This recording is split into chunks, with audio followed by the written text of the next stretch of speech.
In this video tutorial, you'll learn how to add no-follow links in WordPress using code.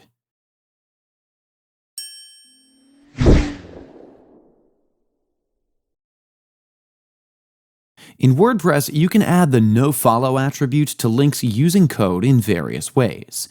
The no-follow attribute tells search engines not to follow the linked page, which can be useful for certain types of links. Let's see how to do it. Log into the WordPress admin dashboard, hover over Posts, and click on Add a New Post.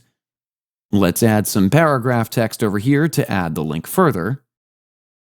And now let's add a link to the text first. Now, when adding or editing a post or page, switch to the HTML editor.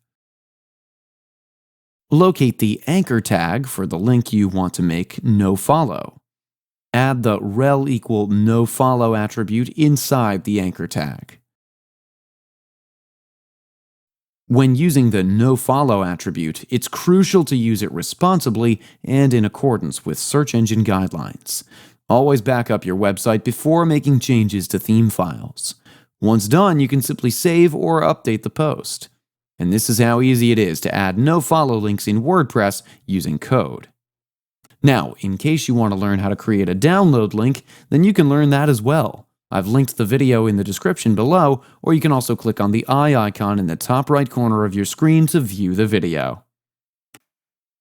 That's it for today's video. If you have any questions or comments, please leave them in the comments section below. And if you like this video, please click on the like button.